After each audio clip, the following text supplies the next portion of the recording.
నిదురపోవుచుంటివో లేక బెదరి పల్కుచుంటివో కాక తొల్లింటి భీమసేనుడవే కావో ఎన్నడీ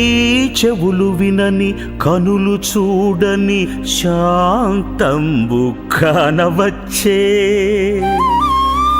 కురుపతి పెంతొడల్ విరుగగొట్టెద రొమ్ము పగిల్చి వెచ్చని నెత్తురు కడుపారగ్రోలెద అని దుమ్మెద దుష్టుని దుశ్శాసను భీకర గద చేత అనుచు ప్రగల్భములాడితివి అల్ల కొల్వులో మరలైదేల ఈ పిరికి మానిసి పలుకులు మృష్టభోజనా